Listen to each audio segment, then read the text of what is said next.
Dios les bendiga, hermanos, una vez más. Damos gracias al Señor por una clase más en este curso virtual acerca de las falsas doctrinas, ya un poco más cerca de la culminación de este curso. Y bueno, en el día de hoy vamos a hablar acerca del adventismo del séptimo día. Y antes de continuar, quisiera aclararles algo, y es que si nosotros analizamos esta serie de doctrinas, de sectas y de herejías en sus credos, si las estudiamos por tiempo, creo que el adventismo debería estar antes de los mormones y antes de los testigos de Jehová. Pero en la forma en cómo los tenemos agrupados, es más que todo haciendo referencia desde las doctrinas que son 0% no 0% bíblicas hasta aproximarse a las doctrinas que están más cerca al cristianismo bíblico, pero malinterpretando pasajes o poniendo al mismo nivel de la Biblia autoría o libros de otras personas. Entonces eso es lo que estamos haciendo. Pues a decirles, hablando acerca del adventismo, nos damos cuenta de que el adventismo sí tiene algunas herejías, pero a medida que ha pasado el tiempo, digamos que su ortodoxia, su doctrina, cada vez se está haciendo más bíblica. O sea, ¿qué es lo que quiero decir con esto? No que los adventistas todos se van a condenar.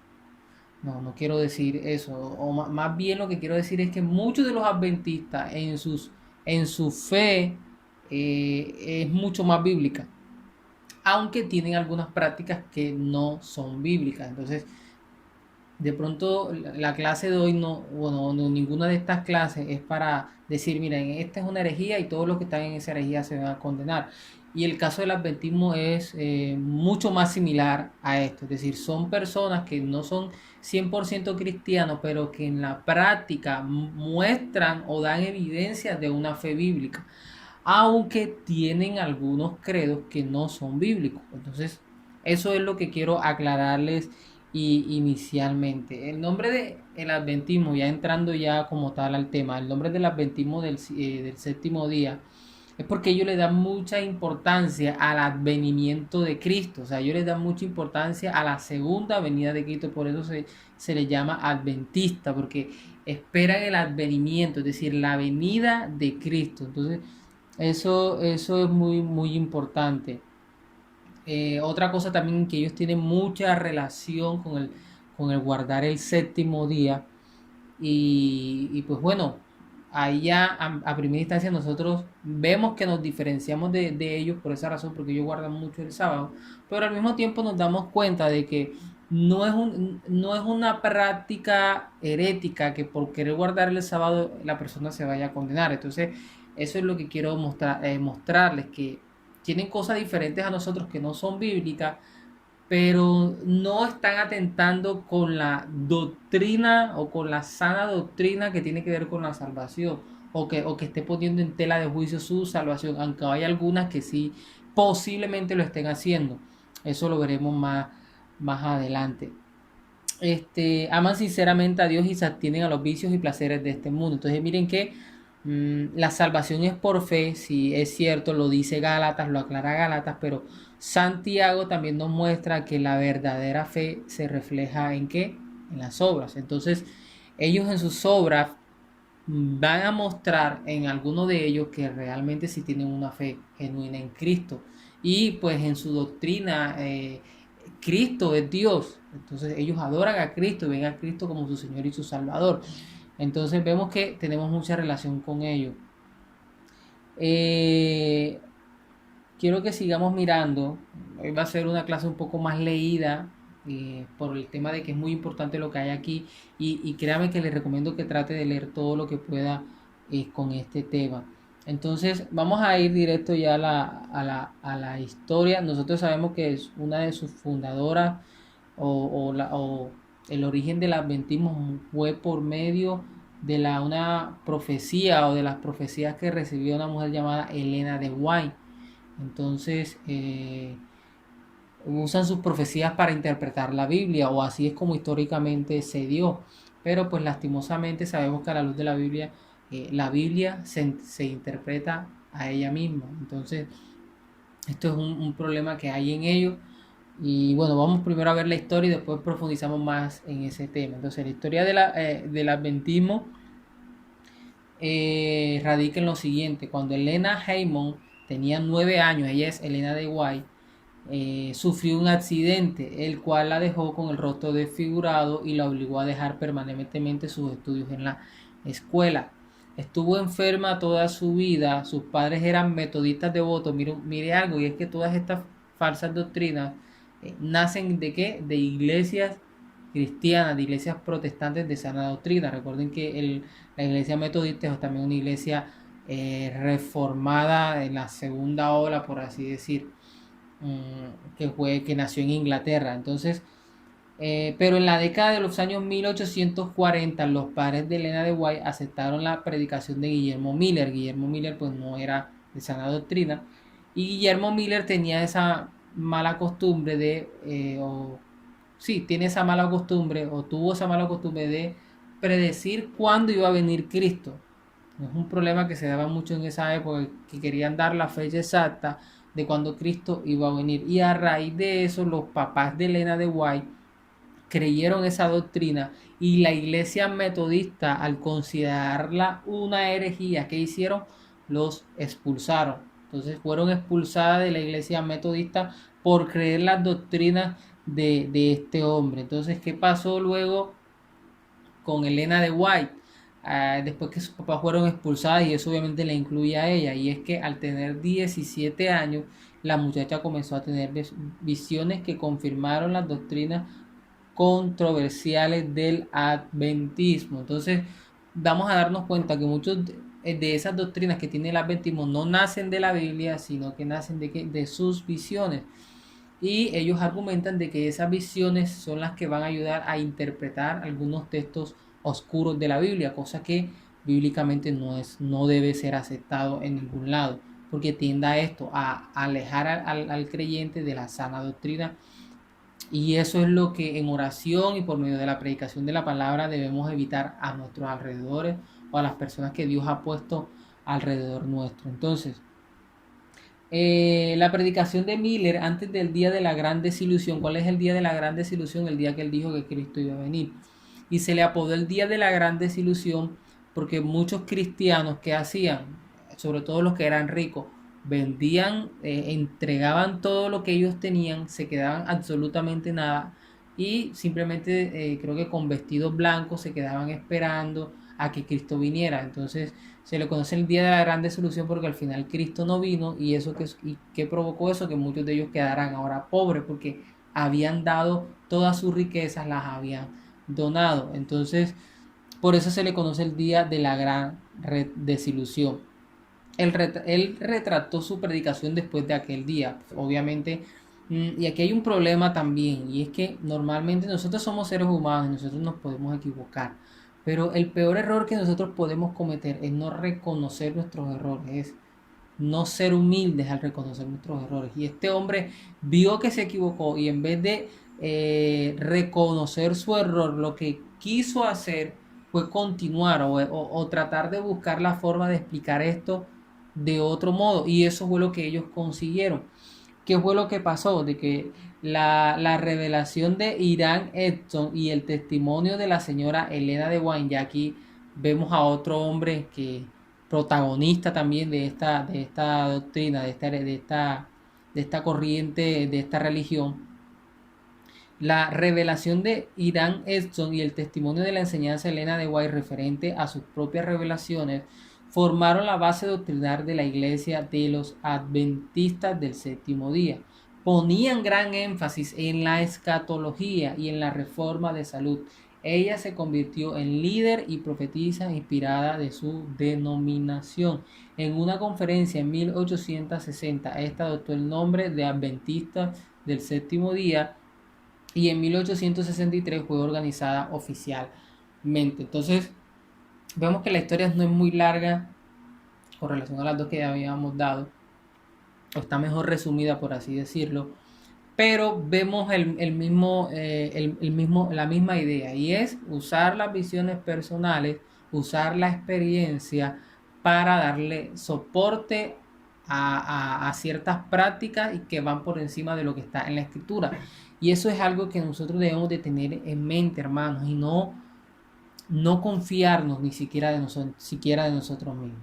Es decir, una experiencia que yo haya tenido, una visión que yo haya tenido, no puede estar por encima de la doctrina bíblica. Si esa visión, si esa doctrina no va acorde a la Biblia, entonces fue porque en algo estaba pensando, como siempre lo digo, porque comí algo que me hizo daño, pero no porque sea que Dios me lo reveló. Dios nos va a mostrar, Dios nos puede hablar en este tiempo, pero siempre que Dios nos hable, nos va a hablar conforme a su palabra. Nosotros podemos tener experiencias con Dios, pero esas experiencias tenemos que discernirlas si son o no de Dios, si van acorde a su palabra. Pablo en 2 de Corintios habla de que él vio cosas que no puede expresar y que Dios vio cosas o que Dios lo llevó al tercer cielo. Y recuerden que el tercer cielo en la Biblia es considerada como la morada de Dios. ¿Y Pablo qué hace o qué dice? Bueno, Dios me llevó al tercer cielo, pero tengo prohibido hablar de lo que vi. Él no podía hablar de eso. ¿Por qué? Y esto es importante entenderlo, porque nosotros no podemos hacer doctrina de eventos o experiencias personales. Y esto es lo que siempre ha pasado, y como lo vimos en los mormones, en los testigos de Jehová, también lo estamos viendo en los adventistas. Entonces, vamos a continuar. Ahora vamos a hablar acerca ya más de lleno con este tema de las doctrinas conflictivas, como lo dice el título de los adventistas. Y vamos a entrar más vamos a entrar más en detalle a lo que hizo Guillermo Miller después del día de la gran desilusión. Lo que hizo Miller con Elena de White, con este hombre que leímos, con Hiram Edson. Entonces, ¿qué es lo que ellos hicieron? Y es una de las doctrinas pilares en ellos que son contrarias a las que nosotros creemos. Y es que ellos creen en la doctrina del juicio investigador llevado a cabo por Cristo en el santuario celestial. Es decir, ellos creen, lo que ellos piensan, para que entendamos mejor, es que Cristo todavía sigue expiando nuestros pecados. Es decir, que Cristo murió y resucitó, murió en una cruz y luego resucitó, y allí digamos que empezó la expiación de Cristo, pero todavía no ha terminado. Entonces, Cristo ahora está en el cielo. Lo que ellos creían era en la fecha que ellos habían estipulado, creo que fue en el 1843, que Guillermo Miller, que Cristo iba a venir. Ellos creían que Cristo iba a venir ese día para terminar la obra expiatoria. Pero como no vino ese día, pasó la gran desilusión. Ahora ellos dijeron, no, lo que pasa es que estábamos confundidos. Cristo ese día sí, digamos que sí empezó a hacer la obra expiatoria o a continuar con la obra expiatoria que inició en la cruz. Entonces ellos dicen, no es que no es que nos hayamos equivocado como tal en la doctrina. En lo que nos equivocamos fue que él iba a venir a la tierra, pero no. Él no iba a venir a la tierra, sino que él iba a ir al cielo a continuar con esa obra expiatoria. Entonces, ahí, ¿qué es lo que podemos ver de inmediato? Y es que ellos consideran de que la cruz, la muerte y resurrección de Cristo todavía no ha sido suficiente. Todavía no ha sido suficiente. Entonces, como todavía no ha sido suficiente, todavía Cristo está en el cielo haciendo esa obra expiatoria. Eso es lo que quiere decir este primer punto.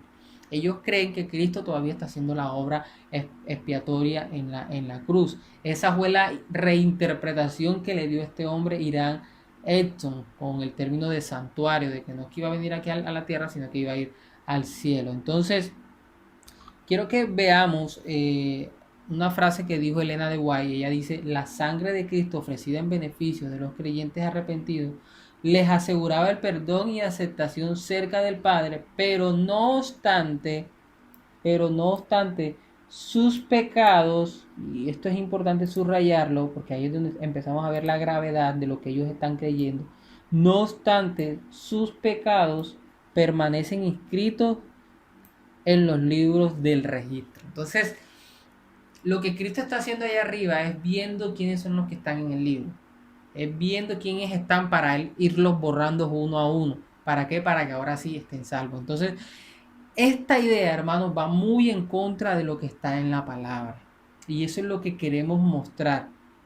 En primer lugar, queremos explicar o darle un sentido real a los textos a los textos bíblicos que ellos usan para llegar a esa conclusión de que Cristo está en el cielo todavía expiándonos por nuestros pecados. Ellos usan una cita en Daniel 8:14. Quiero que la leamos. Vamos a leer Daniel 8:14 porque quiero que veamos que esta es la cita donde ellos agarran. Daniel 8:14. Mire lo que dice Daniel 8:14. Y él dijo, hasta 2300 tardes y mañanas, luego el santuario será purificado. Entonces, ellos calculan para ellos 2300 tardes y mañanas hace referencia a 2300 días. Pero si nosotros nos ponemos a analizar, son 2300 tardes y 2300 mañanas. Un día tiene una tarde y una mañana. ¿Qué quiere decir esto? De que está refiriéndose a la mitad, a 1150 días. Pero ellos en sus cálculos, sobre todo Guillermo Miller, saca la cuenta de los 2300 días y eso a él le da la fecha en el año 1843, que es en el año donde ocurrió la gran desilusión, que es lo que ya le expliqué. Entonces, ¿qué es lo que quiero mostrarles? Es que ellos usan esta cita, o ellos usaron esta cita, y la siguen usando muchos de ellos, para creer de que Cristo está expiando nuestros pecados todavía. Pero ¿qué es lo que sucede? De que ahí hay un problema de interpretación, y es que ellos no tuvieron el contexto. Número uno, no tuvieron en cuenta lo que dicen de que no son realmente 2300 días, sino que son 1150, porque son 2300 tardes y 2300 mañanas. Entonces, si nosotros analizamos bien, un día tiene una tarde y una mañana, quiere decir que en realidad son 1150 días. Eso en primer lugar, no aplicaron eso. En segundo lugar, no tuvieron en cuenta el contexto. ¿Por qué es importante tener en cuenta el contexto? Porque el contexto es el que nos va a mostrar realmente a quién iba dirigida la profecía. Entonces recordemos que Daniel más o menos estuvo sirviendo entre el año 586 más o menos, que fue donde el pueblo de Israel fue capturado, 586 antes de Cristo, donde el pueblo de Israel fue capturado por los babilónicos y fueron llevados pues a la capital del imperio babilónico. Pero entendemos que, bueno, más o menos fue en esa fecha la visión de Daniel. No estoy diciendo que fue exacto en el 586, sino más adelante, pero fue más o menos en esa época. Pero lo que quiero mostrar es que en el contexto de ese texto, a quien se está refiriendo es este hombre, a Antíoco IV, llamado Epifanes.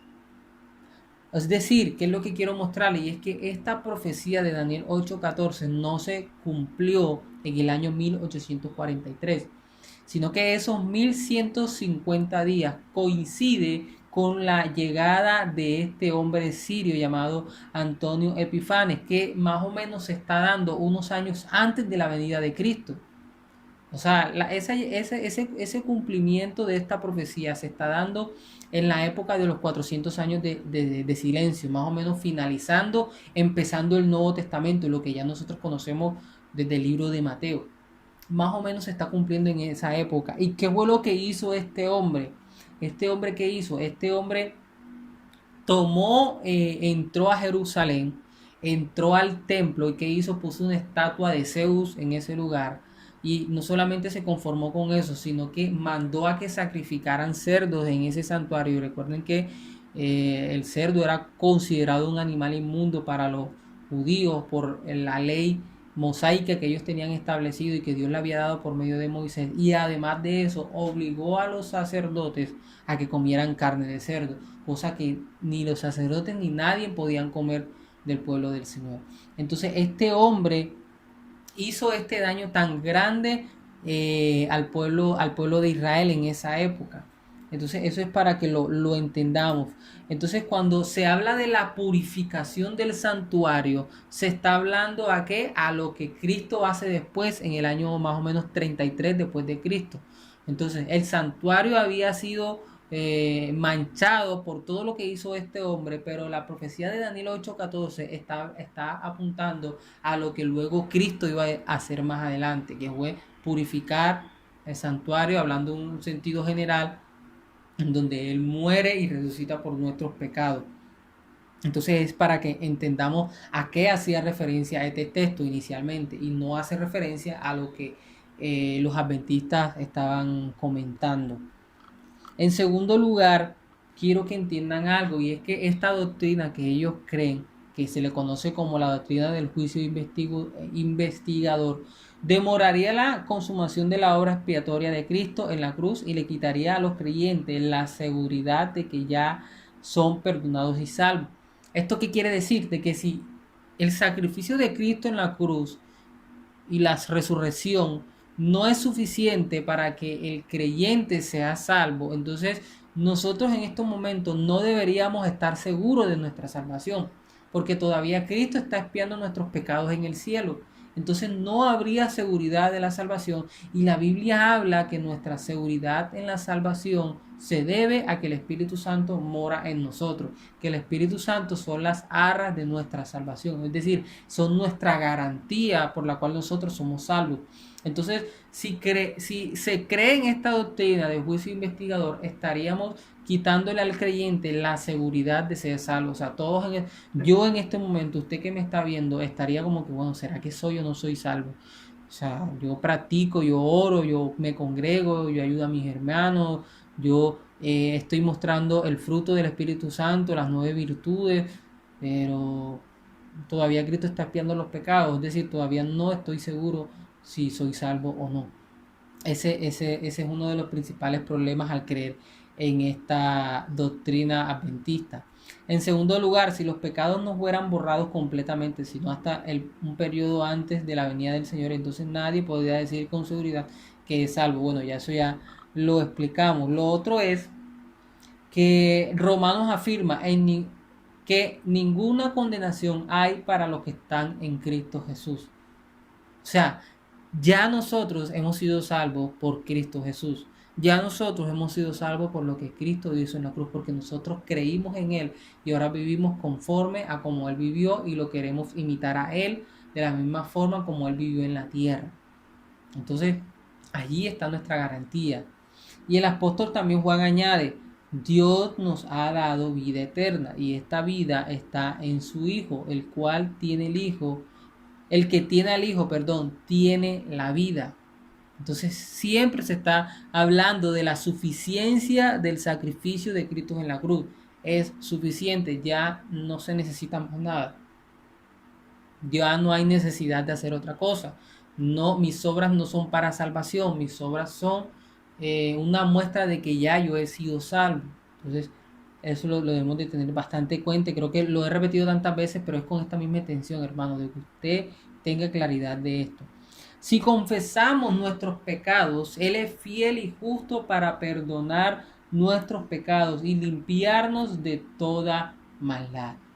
Entonces, ¿qué es lo que queremos mostrar? Lo que queremos mostrar es que estos versículos están enseñando que la expiación que ya Cristo hizo borra el pecado en el momento del arrepentimiento.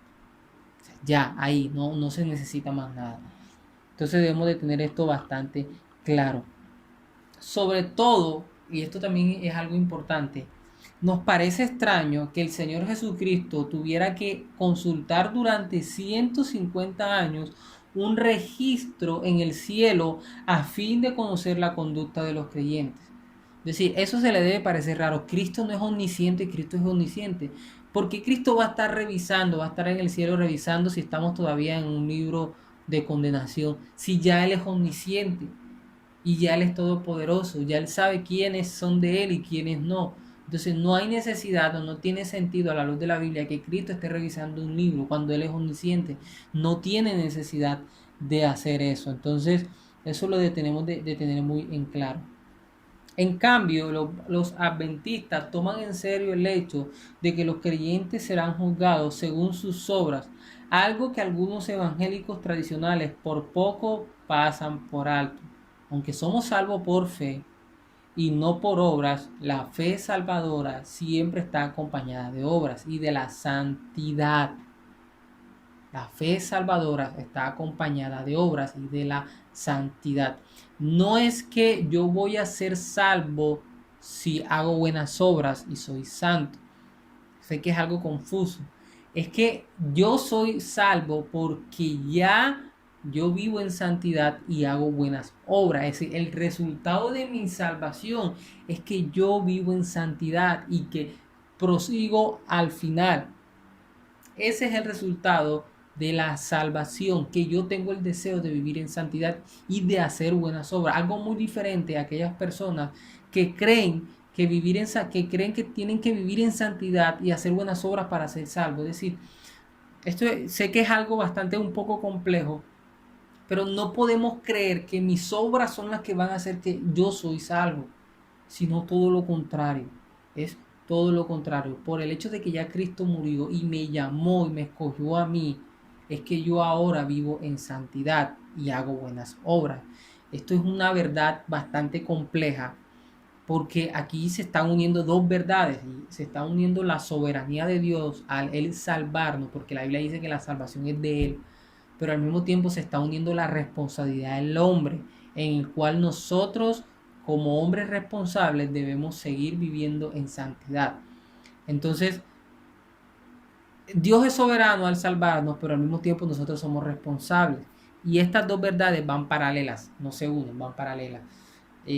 Pero al yo ser santo, soy santo porque Dios me salvó. Y yo no podría ser santo si primero Dios a mí no me salvara. Entonces es algo importante que entendamos de esta forma, aunque estoy seguro y lo más probable es que si usted ha escuchado este tema por primera vez, le va a parecer complejo, le va a parecer un poco difícil de entender, pero el consuelo que le quiero dar es que aún así, de pronto en el caso mío, en el caso de muchos maestros que tienen mucho más estudios en este tema, también llegan a la misma conclusión. Es difícil entender cómo trabajan estas dos verdades, cómo trabaja la soberanía de Dios y la responsabilidad del hombre, pero ambas son bíblicas. Yo debo ser responsable, yo debo guardarme para el Señor, yo debo guardarme en santidad, yo debo ayudar a mis hermanos, pero al mismo tiempo Dios es quien me escoge y Dios es quien me salva. Entonces son dos verdades que van al tiempo, que no podemos entenderlas, pero que son así y debemos vivirlas así porque las dos verdades las muestra la palabra de Dios y son mandatos que la palabra de Dios nos da y son verdades que la palabra de Dios nos muestra. Así que es importante esto. Continuamos, aunque somos salvos solo por fe y no por obras, la fe salvadora siempre está acompañada de obras y de la santidad sin la cual nadie verá al Señor. La ley no es el medio de la salvación, pero sí queda en vigencia como una norma moral por la cual los redimidos pueden demostrar que son hijos de Dios y vivir en una justa relación con su Creador y su prójimo. Este es el segundo punto. Según los adventistas del séptimo día, es pecado observar el día de descanso en cualquier otro día de la semana, porque Dios en el principio apartó el séptimo día de la semana como un memorial perpetuo de su poder creativo. Hay algo que yo sé que es algo común para usted, eh, ver cómo los adventistas guardan el séptimo día, ver cómo ellos guardan el séptimo día, que en este caso sería el sábado. ¿Por qué razón? Porque Dios usó el séptimo día como un memorial, donde la Biblia dice que Dios descansó y lo puso como ejemplo, no porque estuviese cansado, sino que lo puso como ejemplo para que nosotros descansáramos ese séptimo día y no hagamos nada. Eso hace parte de la ley. Y cuando nosotros leemos los 10 mandamientos, dentro de los 10 mandamientos hay un mandamiento que dice de que el pueblo de Israel debía descansar en el séptimo día. O sea, ese mandamiento está dentro de los 10 mandamientos, dentro de la ley mosaica. Entonces, ellos por esa razón guardan este día. Por esa razón es que ellos lo cuidan. El punto aquí es y quiero bajar para dar explicación de por qué nosotros como cristianos no guardamos el séptimo día, sino que nosotros guardamos el primer día. Eso es lo que les quiero explicar. Entonces, vamos primero al punto A. El Nuevo Testamento no le da la misma importancia que da a los otros mandamientos del Código Mosaico, ya lo había dicho, son 10 mandamientos, el Código Mosaico son los 10 mandamientos. Pero el Nuevo Testamento, que es nuestra doctrina, que es donde está la doctrina para el cristianismo de hoy, eso lo debemos de tener muy en cuenta, no solamente para esto, sino para muchas otras prácticas. En el Nuevo Testamento, que es donde está nuestra doctrina, Jesús le colocó en el mismo nivel que las leyes ceremoniales. ¿Cuáles son las leyes ceremoniales? La fiesta de los Pentecostés, el de la Pascua, el de las trompetas, todas estas actividades ceremoniales para el tema de las ofrendas y la expiación de los pecados. Y todas estas actividades ceremoniales no se aplican para esta época. ¿Por qué? Porque Cristo en la muerte y crucifixión en la cruz, Él las cumplió todas. ¿Qué significa eso? De que como ya Cristo cumplió con todas estas leyes, ya nosotros no necesitamos volver a hacerlas. Por eso por eso las leyes ceremoniales ya no se aplican hoy, porque ya Cristo las cumplió en la cruz. Entonces, habíamos dicho de que este tema de guardar el sábado estaba en la ley mosaica y la ley mosaica sí se sigue cumpliendo.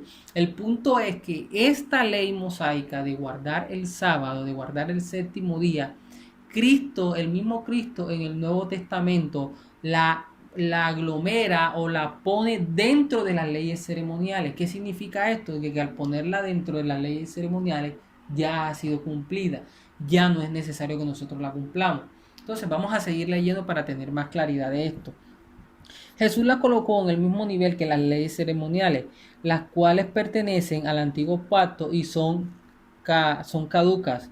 Se refirió al incidente en que David, al oír de Saúl, obligó al sumo sacerdote a entregarle los panes santos ofrecidos a Dios, panes que solo podían comer los sacerdotes.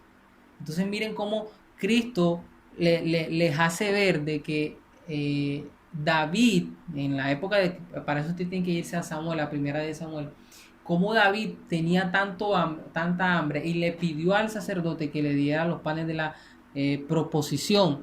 Y esos panes eran unos panes que solamente podían comer los sacerdotes, no podía comerlo más nadie. Y Jesús en el Nuevo Testamento le hace ver de que esa ley ceremonial ya no era importante para esta época. Él les dice, miren cómo David en esa época, él comió de ese pan. ¿Por qué? Porque él tenía hambre, había una necesidad. ¿Y cuál era esa necesidad? Ayudar al prójimo. Y es más importante el ayudar al prójimo que cumplir una ley ceremonial. Entonces eso era lo que Cristo les estaba haciendo ver a los fariseos. Y es que miren, ustedes quieren cumplir la ceremonia al pie de la letra, pero por cumplir la ceremonia al pie de la letra dejan de ayudar al prójimo, dejan de ayudar a su hermano. Y Cristo les estaba haciendo ver de que ya esas leyes ceremoniales no eran importantes, sino que lo más importante era que amar a Dios sobre todas las cosas y amar al prójimo. Entonces, ¿qué es lo que está haciendo Cristo? Está haciendo ver de que ya digamos que las leyes ceremoniales ya no eran importantes, ya no son un deber como tal, ya no son una obligación como tal para todos los creyentes. ¿Por qué? Porque ya Él las cumplió en la cruz. Eso es lo que Cristo quiere explicar. Entonces, luego explicó que el día de reposo fue hecho por causa del hombre y no el hombre por causa del día de reposo. Entonces, si usted quiere estudiar más esto a fondo, ahí están las citas en Marcos capítulo 2 y en 1 Samuel capítulo 21. Entonces miren cómo Cristo dice esto, pero ahora vamos mucho más a fondo y vamos mucho más a las cartas de Pablo, porque Pablo también hace este mismo énfasis. Mire lo que dice Pablo.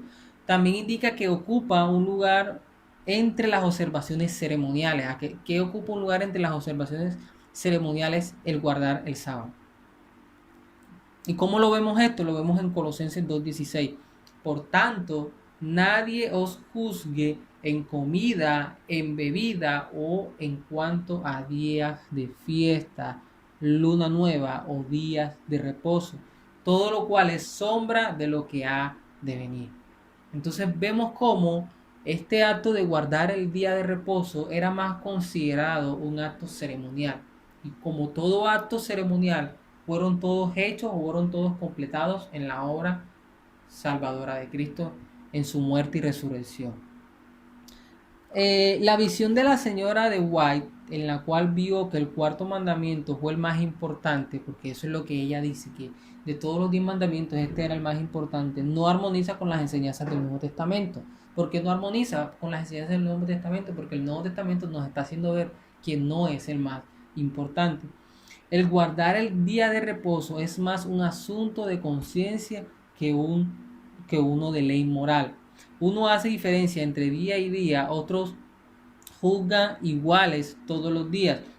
Cada uno esté plenamente convencido en su propia mente. ¿Qué significa, qué significa el que sea un día o el que sea un asunto de conciencia, en que no es algo pecaminoso hacerlo tampoco? O sea, no es pecaminoso no hacerlo, pero tampoco es pecaminoso hacerlo. Pero si usted lo hace, si usted lo hace y en su conciencia usted siente que está mal, entonces sí ha pecado. Pero si usted no lo hace y en su conciencia también siente que eso está mal, también es pecado. O sea, el problema es de conciencia. Y por eso este punto doctrinal no es un punto condenatorio para los adventistas. Y no es un punto en el cual nosotros debemos de desgastarnos tanto a la hora de conversar con ellos.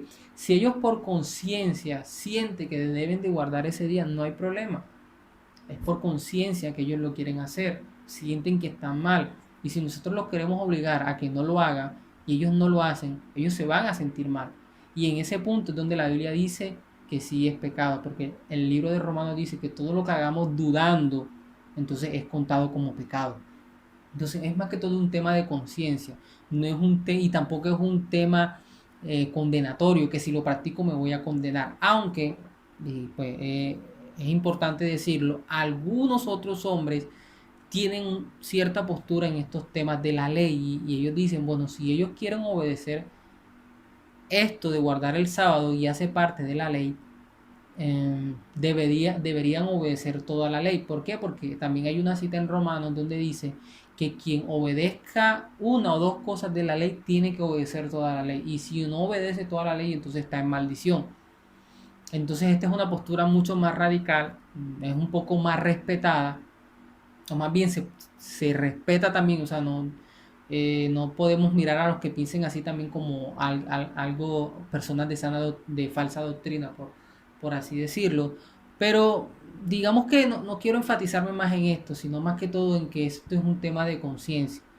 Es más que todo un tema de, bueno, yo no me siento bien haciéndolo, mejor no lo hago. Podemos hacer una similitud con el tema de la Navidad, con el tema quizás de la ropa, que hay personas con el tema de tomar vino, hay personas que por conciencia mejor no lo hacen porque sienten que están haciendo mal. Y yo como creyente, eso nos da mayor claridad. El libro de Corintios nos hace ver de que nuestra libertad está condicionada al amor de mi hermano. ¿Qué quiere decir esto? Que si mi hermano se siente mal haciendo algo que para mí no está mal y que la Biblia no muestra que está mal, eso es importante aclararlo, no debería burlarme de él, no debería criticarlo ni nada por el estilo, debería amarlo así también, porque el mismo Pablo dice que también por ese hermano también Cristo murió. Si el hermano se siente mal haciéndolo, es mejor que dejemos que no lo haga y que cuando yo esté con él no sea piedra de tropiezo para él. Entonces, este es un tema parecido a ese. Hermanos que quieren guardar el sábado, bueno, si por conciencia se sienten mal y quieren hacerlo ese día, no hay ningún problema. Pero ahora, nosotros como cristianos, ¿por qué nosotros celebramos o por qué para nosotros el Día del Señor es un domingo? Esa sería la segunda pregunta que deberíamos responder. ¿Por qué es el segundo día? ¿Por qué, perdón, el domingo es el día en que nosotros lo consideramos como el día de reposo? Y no es más porque fue un domingo, fue el primer día de la semana donde nos relata la palabra de Dios de que Cristo resucitó. Entonces nosotros los celebramos el domingo, o nosotros consideramos el domingo como día de reposo, y es el día que usted ve que todas las congregaciones se unen o hacen su servicio. ¿Por qué razón? Porque quieren agradecer y celebrar de que un día como ese Cristo murió y resucitó. Entonces eso es bastante importante que conozcamos porque es que celebramos los domingos y porque los domingos hacemos nuestras escuelas dominicales en todas las congregaciones de sana doctrina. Puesto que Jesús resucitó de entre los muertos el primer día de la semana, la iglesia primitiva lo llamaba el día del Señor. Lo celebraba como el día de reposo y los cultos.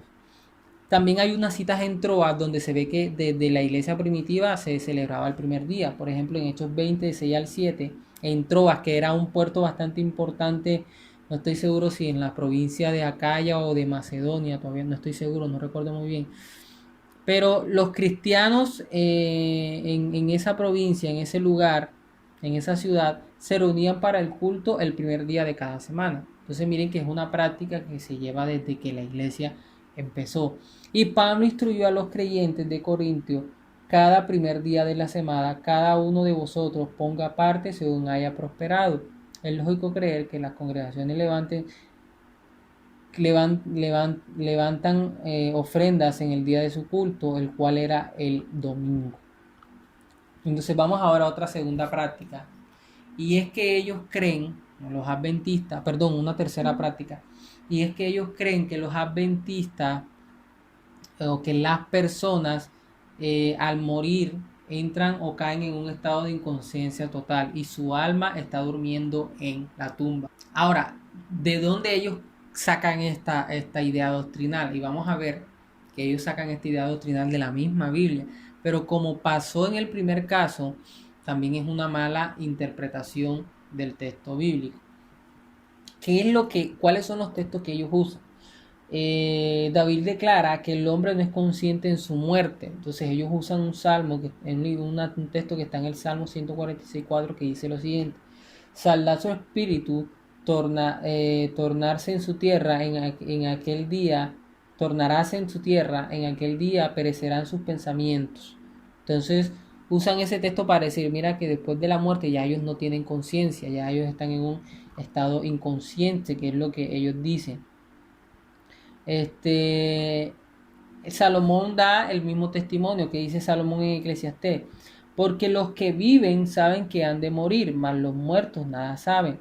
También su amor y su odio y su envidia feneció ya, ni tiene ya más parte en el siglo en todo lo que se hace debajo del sol.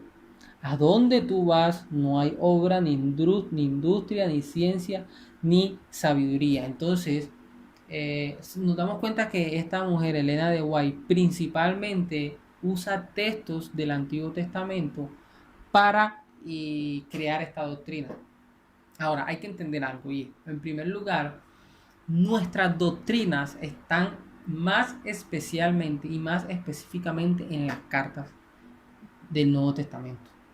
O sea, la doctrina más que todo se radica, incluso usted al estudiar Hechos debe estudiarlo a la luz de lo que dicen las cartas, porque realmente la doctrina de la iglesia hoy está en las cartas.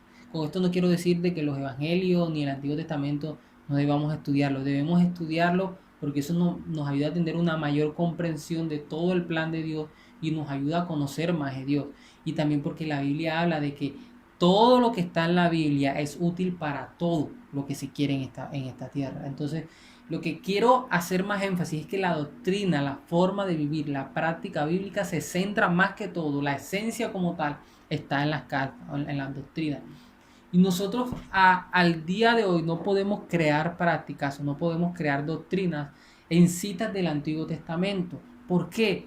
Porque todavía la revelación estaba siendo progresiva y ya la revelación vino a finalizarse ya al final, ya en las prácticas de las cartas, ya allá fue donde vino más que todo a cerrarse este canon bíblico, obviamente también Apocalipsis, fue allá. Entonces, la revelación aquí en Salmos y en Ezequiel no estaba del todo clara, sino que era en el Nuevo Testamento. Entonces, Estos textos del Antiguo Testamento los debemos de leer o estudiarlos a la luz del Nuevo Testamento. No podemos sacar doctrina de inmediato de aquí. Y hay muchos ejemplos que para el día de hoy no podemos hacer énfasis en ello. Pero hay muchos textos que pasa lo mismo, que en el Nuevo Testamento pareciera dar otra doctrina en el Antiguo Testamento pareciera dar una doctrina y en el Nuevo Testamento pareciera dar otra doctrina, pero no es así. Lo que pasa es que lo que está en el Antiguo Testamento debe estudiarse a la luz del Nuevo. Hay un principio hermenéutico, un principio para interpretar la Biblia muy valioso, y es que la Biblia se interpreta a sí misma, y que este es un segundo, los pasajes oscuros, los que son difíciles de entender, se identifican, se explican o se entienden a la luz de los pasajes más claros, los pasajes que son más fáciles de entender. Y esto es lo que pasa con estos textos. Entonces, ¿dónde nosotros nos debemos apoyar para poder entender este tema? Y nos debemos de apoyar en el libro de Mateo 10:28 y en el libro de Segunda de Tesalonicenses 1:9. Entonces vamos primero en Mateo 10:18. ¿Qué dice Mateo 10:18? Jesús asocia el vocablo griego apolesai, es decir, destruir, con geema, que significa infierno. Vamos a leer Mateo 10:28 para que ustedes sepan qué es lo que estamos leyendo. Y no temáis a los que matan el cuerpo, más al que no puede matar. Temed más bien a aquel que puede destruir el alma y el cuerpo en el infierno. Aquí esa palabra destruir es la que se está haciendo referencia acá. La palabra destruir, Jesús asocia el vocablo griego apolesai, es decir, destruir, con geema, que significa infierno. Entonces, apolesai significa destruir y la palabra geema significa infierno. Y Jesús asocia estas dos palabras. El nombre del basural que ardía constantemente fuera en Jerusalén. Entonces Jesús está hablando con base a algo que había en ese tiempo, y es que había un lugar fuera de Jerusalén donde quemaban toda la basura y ese lugar no dejaba de arder. Entonces Jesús está, al hablar en esto, está haciendo como una simbología de lo que estaba pasando en esa época, donde fue echado todo lo roto, podrido e inútil.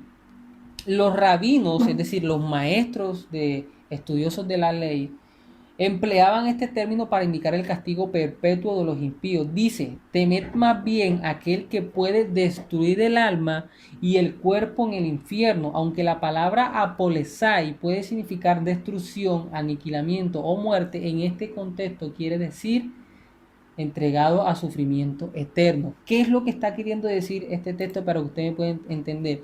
En el significado original, la palabra destruir está significando, o lo que significa es ser entregado al infierno.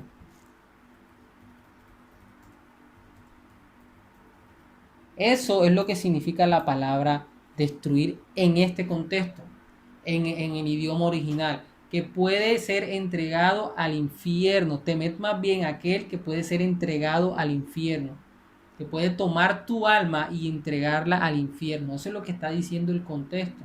Eso es lo que está diciendo en el idioma original. Eso lo debemos de entender en primer lugar. Aunque la palabra, bueno, ya eso lo leímos. De igual manera se puede interpretar la palabra griega olertros, es decir, perdición, que es lo que significa, empleada en 2 Tesalonicenses 1:9. ¿Qué dice 2 Tesalonicenses 1:9? Los cuales sufrirán pena de eterna perdición. ¿Y qué significa perdición ahí en ese sentido en Tesalonicenses?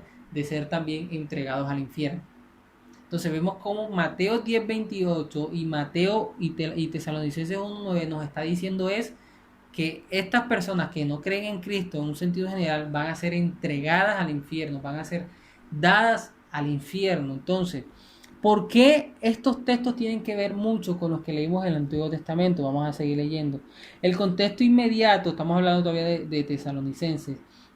El contexto inmediato indica lo que es esta destrucción, es decir, excluidos de la presencia del Señor. Tanto en Mateo 10:28 como en 2 de Tesalonicenses 1:9, eso es lo que significa. Tanto la palabra destrucción como excluido significa, perdón, tanto la palabra destrucción como perdición significa excluidos de la presencia del Señor. El castigo eterno entonces no se refiere a aniquilación o destrucción absoluta, sino que se refiere a ser totalmente entregado, es decir, a ser preparado totalmente sino a ser separado, perdón, totalmente de la presencia divina y sufrir conscientemente en un infierno literal y sin fin. Entonces, las personas que van a ser condenadas no van a tener una aniquilación total. La Biblia es clara cuando dice de que ellos van a arder eternamente. Entonces, eso es algo que debemos de tener muy en claro. No se refiere a aniquilación o destrucción absoluta, sino a ser separados totalmente de la presencia divina y sufrir conscientemente en un infierno literal y sin fin.